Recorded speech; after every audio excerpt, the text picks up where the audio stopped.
Right, we have two cases involving the same defendant, Kyle Robert Robinson. Case number 17 CR 167, 17 CR 205.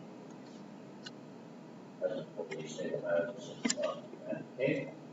And defendant's attorney Dennis Kirk. Are you Kyle Robert Robinson? Yes, sir. Ms. Robinson was placed on the control in case number 17 CR 167 for possession of heroin on April the 3rd, 2019. Then also in case number 17 CR 205 for aggravated possession of drugs. The court then received a notification on the 22nd of June alleging that Robinson had complied with those conditions. Rule 2 failed to report since November of 16 of 2020, and then Rule 7 refusing a drug test at the jail after the officer requested jail staff to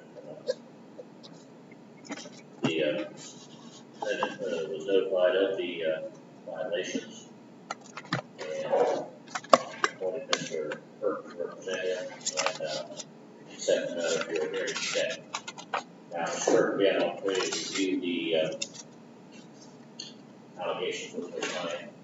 I have, Your Honor, and give advice on his right to a hearing. He does wish to waive said hearing and admit to the violations that's filed on June 22nd. Right.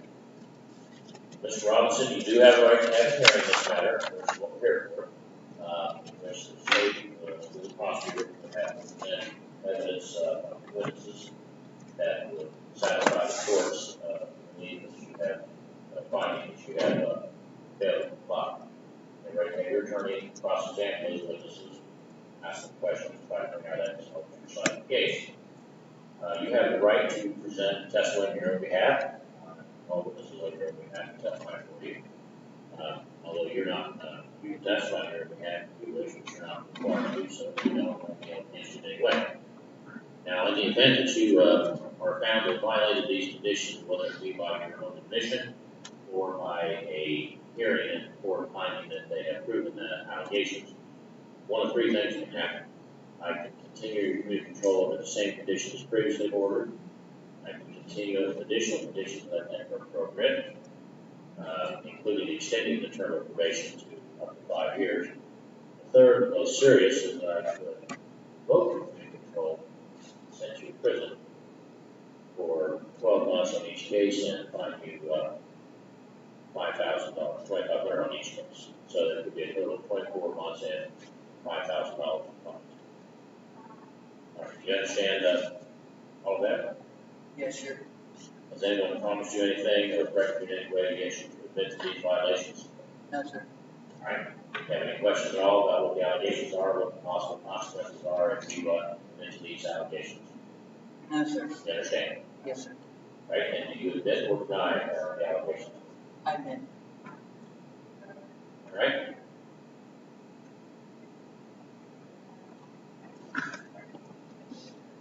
Anything for probation regarding disposition? Thank you, Your Honor. Given that this is the defendant's first community control violation, clearly there's an ongoing substance abuse issue here. The state and probation department asked that you continue on community control, possibly extended, and or be sorry. Have you been in contact started? No, Your Honor. Mr. Kirk?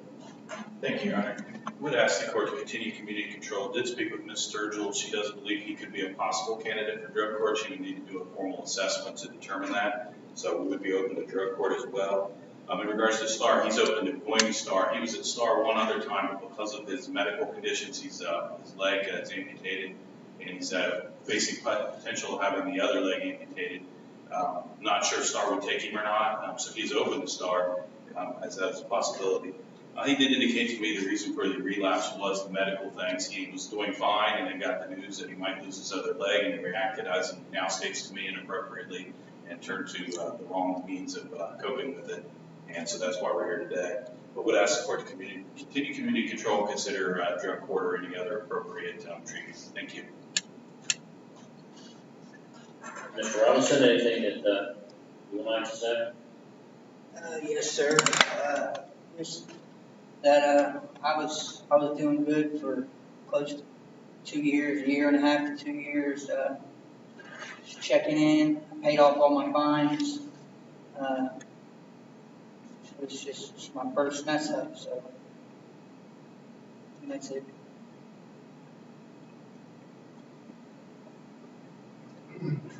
How old are you? 35.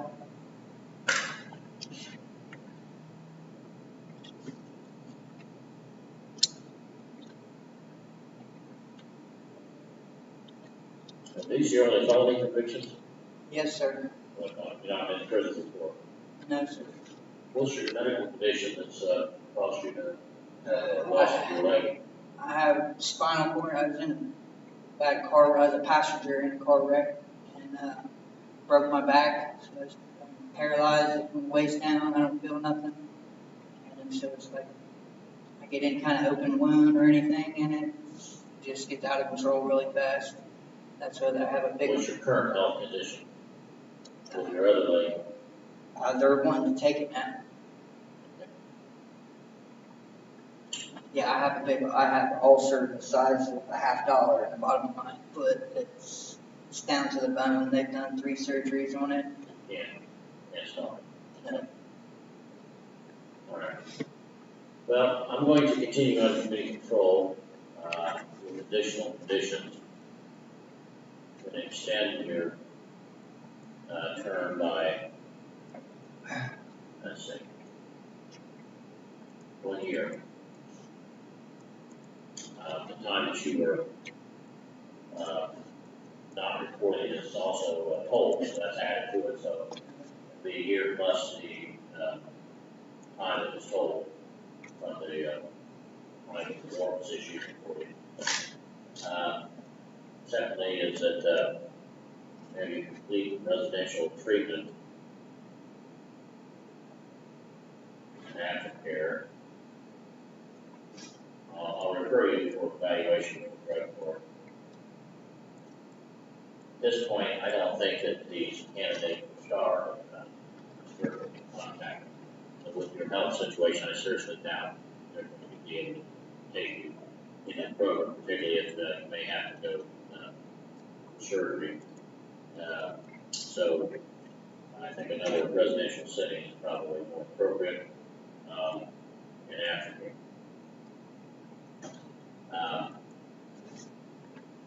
For the time being, you'll remain in jail until there's residential treatment available. And then at that time, you'll be released to them. Also be required to pay court costs. Now, regarding drug court, you only have these 2 felonies. You've never been in prison, but you were originally assessed on a 15, which is moderate risk, and then you've had these relapses. Plus, you have a fairly extensive misdemeanor history. I'm not sure. I haven't looked at the report to see what your previous issues were. But in any event, I'm not sure you'll meet the criteria, but consider it at least, given your health situation. And in the event that it's something that you want to do, what I'll explain to you is that I don't require people doing the drug court. They have to want to, they have to apply, because it will be more intensive, and there will be more involved than what you've been on your regular control. But its focus is on your sobriety, helping you maintain that sobriety and deal with other issues that might be a factor in your relapsing and taking new drugs. So you'll be contacting Mr. Sturgill, talk with her, she'll plan for the fee. If you think it's something you want to do, request admission, and then probably do a hearing. When it's just for me to go over with you to make sure you understand what it is you're doing, and you can talk to Mr. Sturgill about it. All right, so anything further with counsel? All right. Thank you.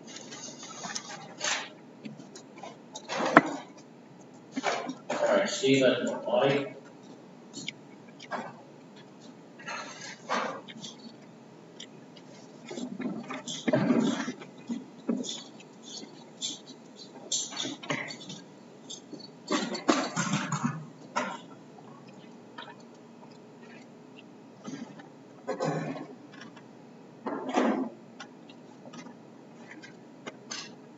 All right, this is case number 19 CR 175, State of Ohio versus Stephen Earl Monty. And you are Stephen Earl Monty? Yes, sir. Mr. Monty was convicted of illegal conveyance of drugs used under the grounds of a specified governmental facility and was placed on as a third-degree felony.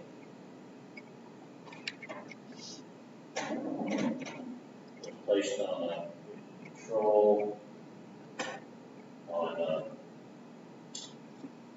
January 24th of 2020. There was a notification then filed that you have failed to apply the terms of that entry. That was filed actually yesterday morning. Today's 29th. And it alleges that you have violated Rule 2 that you failed to report since April 27th of this year. Rule 3 that you failed to keep informed of your residence, place, of employment at all times and change without permission. And it alleges on April about April 14th without permission. Rule 15, you failed to make any payments toward your fines and costs. And Rule 19A that you failed to provide documentation including any aftercare that being evaluated for residential treatment. Signed by Officer Kelly on the 28th and filed with the court. Now, you do have right to have a hearing on this matter, Mr. Monty, in which the state will have to present evidence and proof for satisfaction if you fail to comply with these conditions. You have the right to have a reasonable period of time to prepare for the hearing, usually that's about 10 to 14 days. You have a right to have any witnesses come in court to testify for you, just like the state. You have a right to have an attorney to represent you. You can't afford to hire one of the appointed to represent you at no cost. You have a right to have witnesses against you cross-examined either by you or your attorney represented by counsel. To try to bring out evidence that helps your side of the case. You may testify on your own behalf, although you're not required to. You may not be forced to. If you don't testify, that's not used against you in any way. Now, in the event that the court finds that you have failed to comply, one of three things can happen. Terminate your community control and sentence you to prison for 36 months, fine you $10,000. I could continue community control under the same conditions previously ordered, or I could continue the additional conditions I've been appropriate, which could include extending it up to a total of 5 years, although I've only been on it for a little over a year at a time. Like the last couple of months, this one reporting would be total, meaning we didn't count. So that would be possible outcomes. Now, you do have a right to have an attorney to represent you, and if you can't afford to hire one, will be appointed. So, do you wish to be represented by an attorney? No, Your Honor. Do you understand that if you don't have the funds to hire one, then I'll appoint one for you? Yes, sir. Do you understand that if you don't have an attorney to advise you, then you'll have to make your own decisions as to how you should respond to these allegations and basically conduct your own defense or advocate for yourself? Do you understand that? Has anyone promised you anything to get you to give up your right to have an attorney in this matter? No, Your Honor. Has anyone threatened you in any way to get you to do that? No, Your Honor.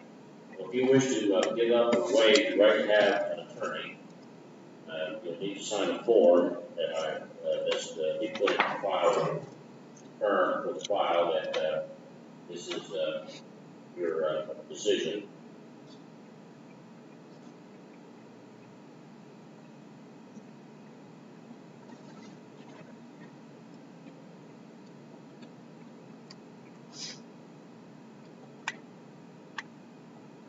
So I have a form here, this is not a waiver of counsel. Waiver of legal sense means you give up, and there was a blank space which I filled in your name, so it would read, I, Stephen Romani, the defendant herein, now, being now open to court, meaning it's open to public, fully understand that the laws of the state, I have a right to legal representation. I do hereby affirmatively waive my right to be represented by counsel. Affirmatively means it's definite, but it's not implied, it's not something you're uncertain about, but it's definite what you want to do.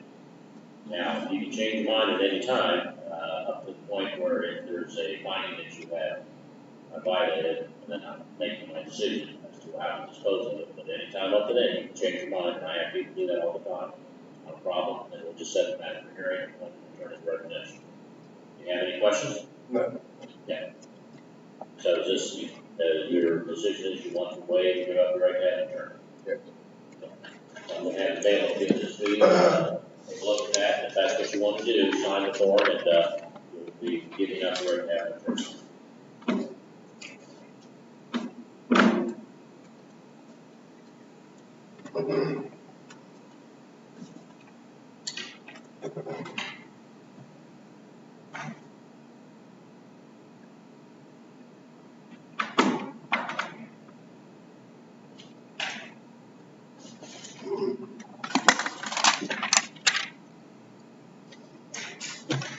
All right, so is this your signature on the form by the X, Stephen E. Monty? Yes.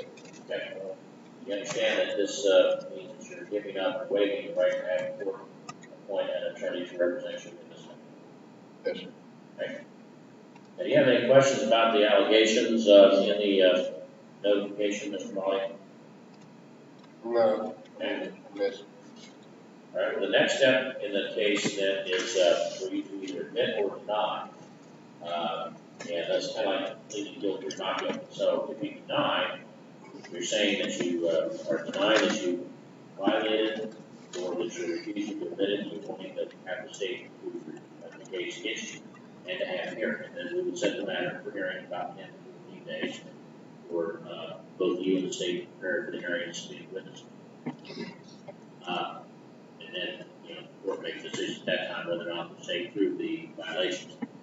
If you admit to the violation, basically you're saying, yes, I admit that what is alleged there is true, that I did that, those are violations of the court's order. And then again, that would mean that one of the three things I just explained to you could happen. I could continue to be controlled with the same conditions, continue with additional conditions, or third, most serious is I could revoke it and send you to prison for 29, 36 months.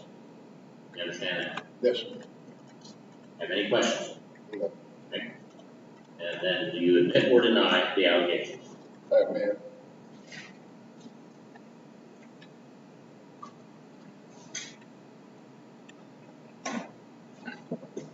Okay, I did see this, police violation.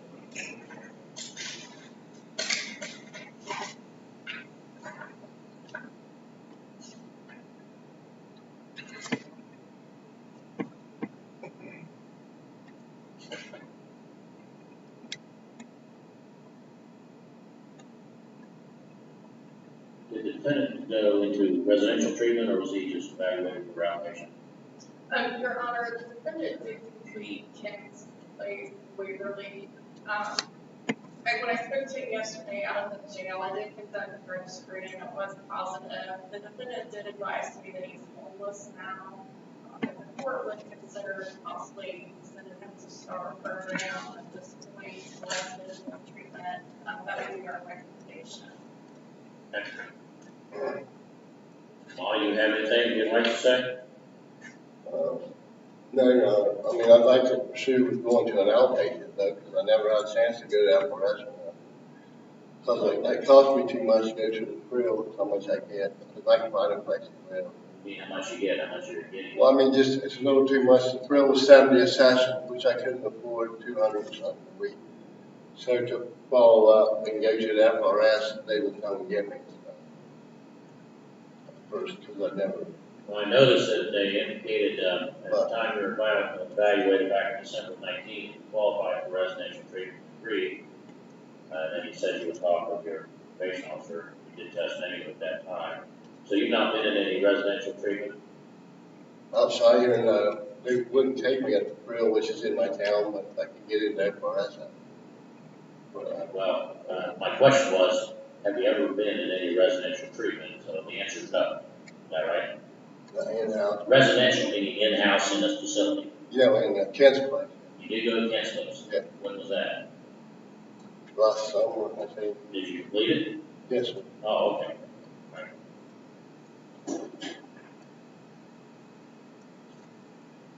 But then after you got out of there, is when you did follow up on foundation. Okay.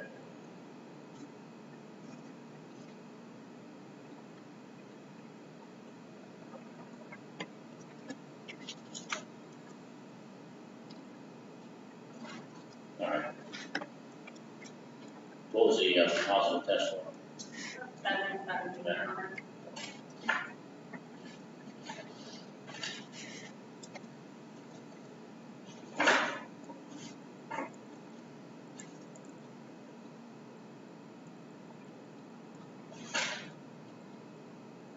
All right, anything else you'd like to say, Mr. Monty? No, Your Honor, that's basically it.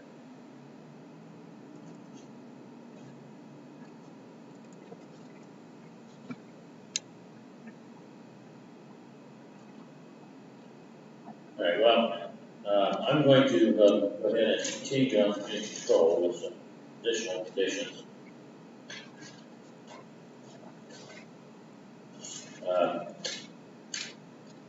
First of all, you're to be evaluated for a star, and if accepted a star, you'll be required to successfully complete that. If you're not able to put a star, then you'll be complete another residential program.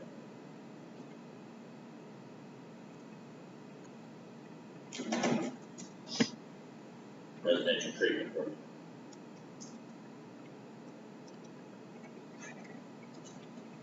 And aftercare, that's the big thing. You get to follow up your aftercare. Let you to relapse, sure. And then secondly, you'll remain in jail until transported to residential, either to star or residential treatment. Okay, the condition of court cost. And at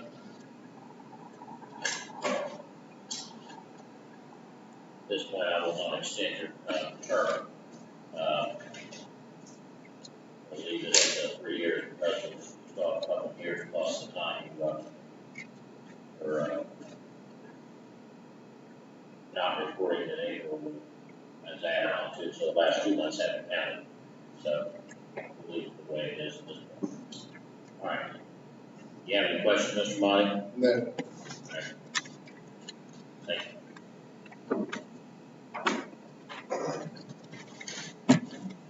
All right, Ronald Howland.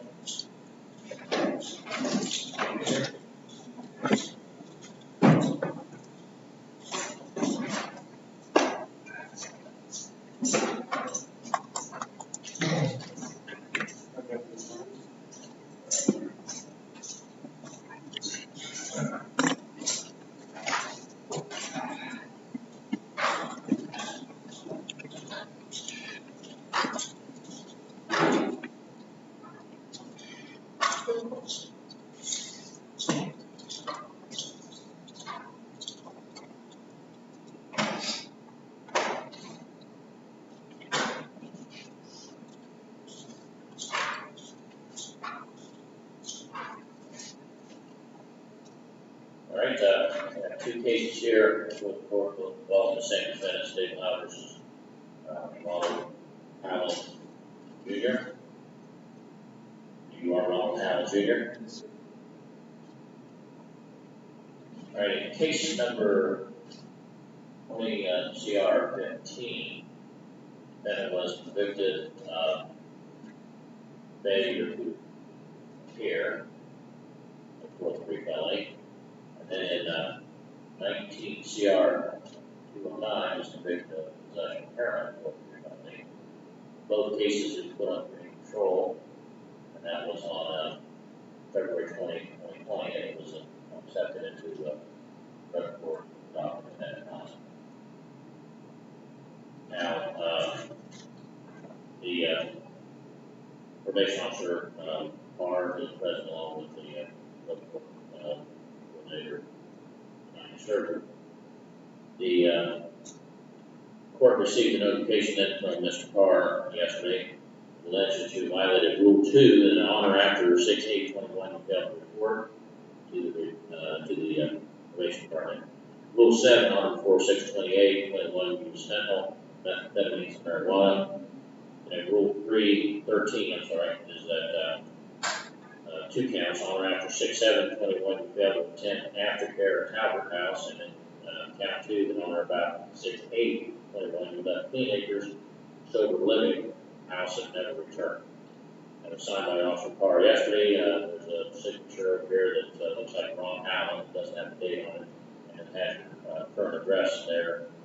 And it's, you recall getting this yesterday from Allen? Yes, sir. Okay.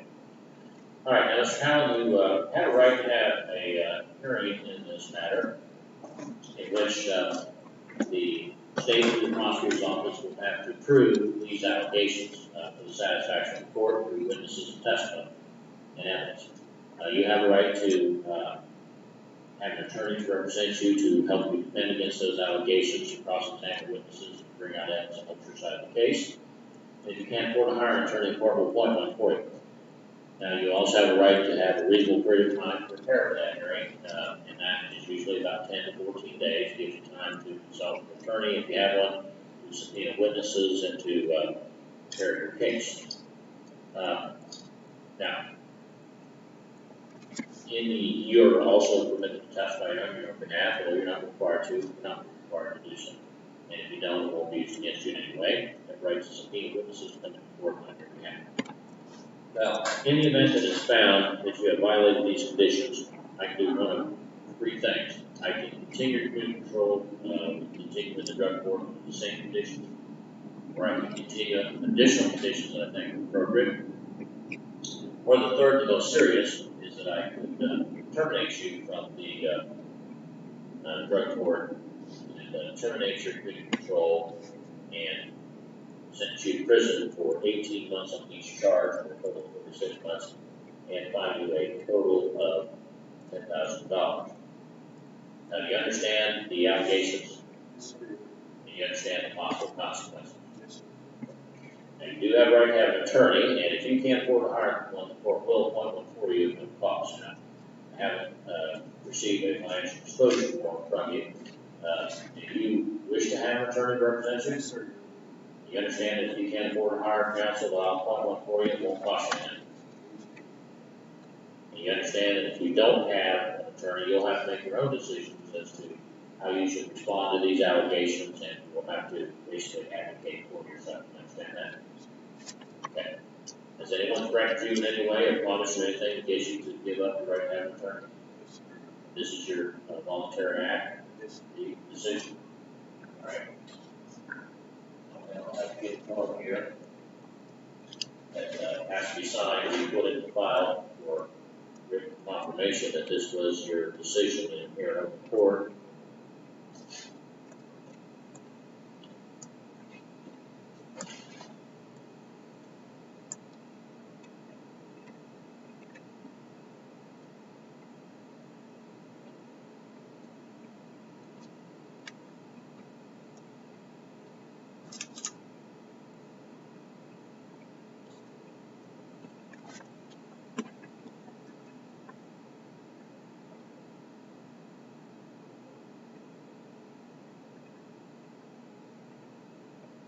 Okay, so this is a form that has certain blanks I fill out, put in your name, case numbers, or 2 of them, as we talked about, and then I fill in the blank form, and it reads then that I, Ronald Allen Jr., defendant herein, being now in open court, fully understand that the laws of the state, I have a right to legal representation, and I do hereby affirmatively waive my right to be represented by counsel.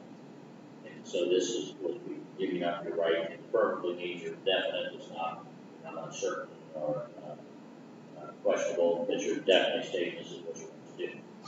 So if you want to do that, I'm going to attach next to the line that has defendant printed under it.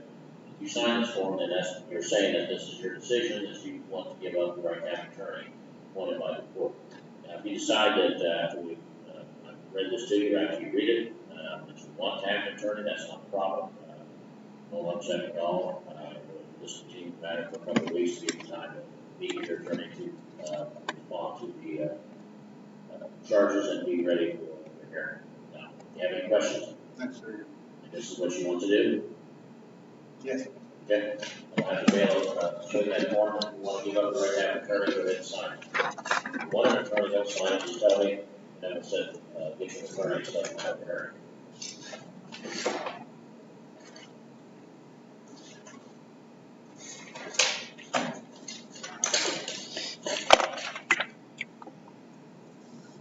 So is this your signature on that line next to the edge, Mr. Howland? Yes, sir, Your Honor. Do you understand signing after saying you want to give up the right to have an attorney? Yes, sir. All right. The court then will find that the defendant has waived his right to counsel. All right, now the next step in the process then, Mr. Howland, is you either deny or admit the allegations. A denial is kind of like a plea not guilty. It says basically, I'm denying that I've done this and I want to have a hearing for the state to prove the case. And as I said, you have the right to cross-examine witnesses and to present testimony on your behalf. And you said about 10 to 14 days before you have the time to prepare and to be a witness. Now, if you admit, that's kind of like saying you're guilty. Admission is that you're agreeing that what is alleged in this notification is true and that they are violations.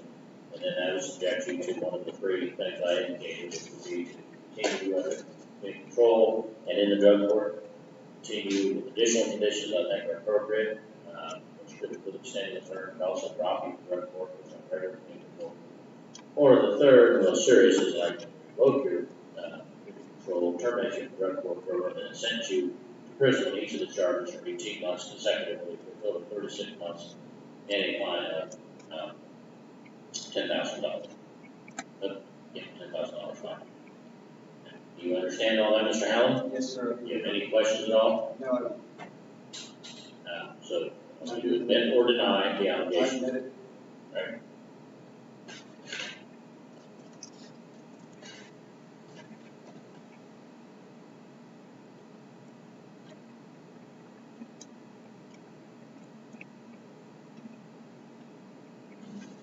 All right. Well, Mr. Howland, I have to admit I was disappointed at what's happened, although I've been some concerned about you for a while.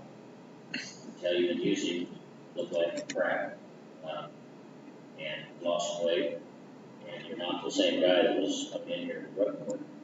What happened? You made the wrong decision, Your Honor. Well, what led up to that? I know that. Well, That's evident. Put myself in a bad situation, around the wrong people. Why did you leave New Hampshire? Why didn't you go to town?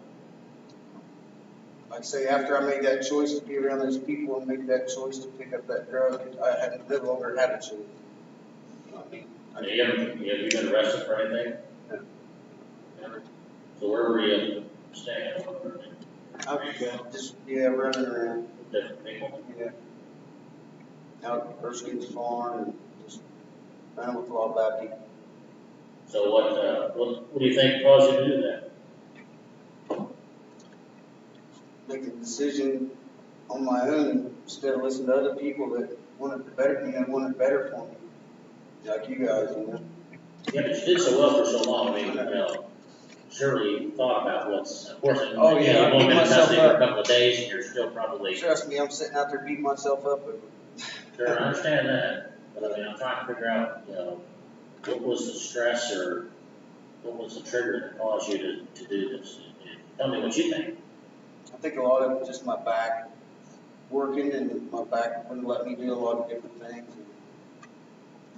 I'm just gonna have to accept the fact that I'm no longer 20 years old. I can't work like that anymore. John told me that. He said, "Look, man, you're not 20 anymore. Man. You can't work like that." I'm just gonna have to accept, what you can do. And I wish I would've stayed with that job down there at the recovery council. I loved it down there. And then after I left down there, I didn't realize it till I left.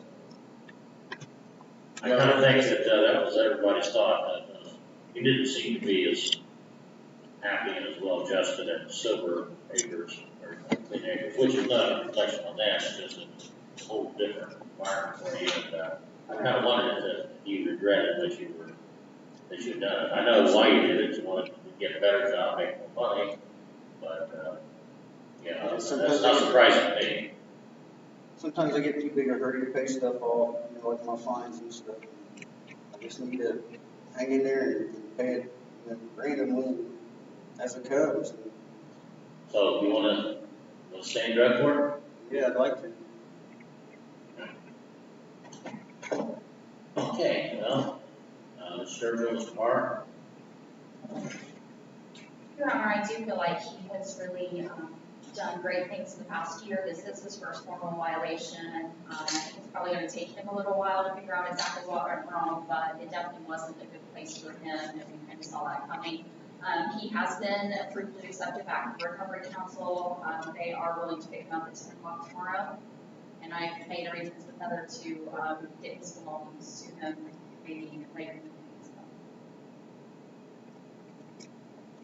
Okay, Mr. Barr, anything you want to add? No, sir.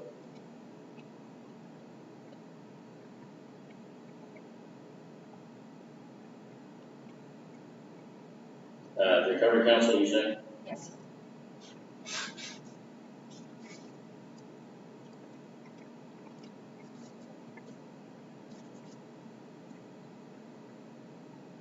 So, we'll go back there and Yeah. try to get back on the straight and narrow. Get back where Would we like were. to. If I can do that. Well, at least the order of the court then that the defendant be continued on community control and drug court docket, and he be required to complete, successfully complete, TRC residential treatment program for substance use disorder and or mental health, and aftercare. And then he remain in custody until that's available, which would be tomorrow, you said.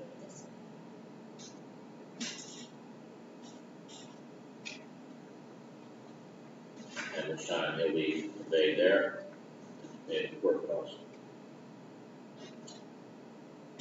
Okay, Mr. Allen, yeah, you did so well, but, you know, one of the things I was always concerned about, and I told you a few times, was that, yeah, you were in a hurry, you were impatient, like you said, and, probably a little overconfident.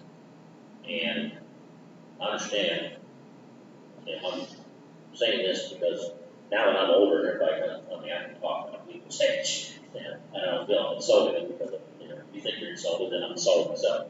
But in any event, you know, if you're older and, you know, and you don't have as much life ahead of you as a lot of these other folks in drug court that are in their 20s and so I understand that, you know, thinking, well, you know, I've wasted a lot of my life, which you acknowledge you have, and that, you know, I really want to, you know, enjoy the rest of my life and being sober, and, you know, you just get too much work. You lose your focus, and, you know, you become impatient, and you just have to accept, you know, as I said, that, you know, people before, and to you, the matter is that, you know, recovery is a journey, it's not a destination. You know, recovery is going to be, if you're committed to it, it's going to be something the rest of your life. If you're not committed to it, you know, the rest of your life is probably going to be a lot shorter than you want it to be, and what it wants to be, and what others that care for you want it to be. So, I think you can come back from this. You're not the first person that's relapsed. I'm glad that you were caught within a few days, because, you know, it goes, you know, the longer it goes, the worse it gets for you. I'm glad that you didn't commit any other crimes. If you had, you know, then that'd probably be a different story. But at this point, it appears that you've hurt no one but yourself. And I think that you, going back to recovery council, I'm impressed that they're willing to take you back. They were sorry to see you leave too. I think you were a real asset to the program. And I think had you stayed there, this would have had a different, I think this will happen. Now, that's not to guarantee nobody ever relapses. I mean, people who work with them relapse too. It's just part of the disease, but it makes it a lot less likely. I want you to put this behind you and move forward with a positive attitude. I'm sure you're beating yourself up, but what you have to do is say, okay, I really screwed up, and take responsibility for it, move forward, and not just let it define you, but let your recovery define you instead. So I hope that you can do it. I've always been very impressed with how far you've come, getting where you started, because if this is a handicap race, and people at the starting line, you were quarter mile behind them, and you caught up, you passed along. So you did a good job. Now, you've had this setback. It's not the end, I don't think, for you. If you use it in a way to learn from it and move forward, just understand that, because you probably felt as good as you've ever felt in the last 20 years. Felt real good about it. And again, that's what you have to guard against. Confidence, losing focus, thinking too much about, the financial stuff and being successful. And the other thing you need to start thinking about is, once you do move on in life, is how much contact you're going to have in your home community. And, I'm not bad mouthing Greenville. I'm saying that, people that you hang out with from that area or surrounding area or anywhere that you hang out with, care where they're from, those people need to be no longer part of your life. Yeah, exactly. Because, it's not their fault you relapsed, it's yours. Oh, But it puts you you put yourself in a bad situation, and the stressors and the triggers come back. And, I know we had the other day where we had somebody that said, I met a guy that I knew in prison, and he offered me a joint, I just grabbed it. He said he told me what prison name, and I immediately, picked up the joint. This was in a drug court last Friday. And he grabbed it. He forgot to thank me. Fortunately, it didn't go any further than that. But, that's part of what you have to struggle against every day for the rest of your life, because you have a lot longer prison record than you do. And so, again, I have confidence that you can bounce back from this. You have the right attitude. And I hope that you are committed to this, because we're trying to, this isn't just about keeping you out of prison. I know you can do the time. You've done time before. And I can send you back and you can get in due time, but, we'd be giving up on you, and I'm not ready to do that. And so, don't give up on yourself. You have anything else you want to say? Sure, Your Honor. All right. Good luck. Thank you, Your Honor. Please rise.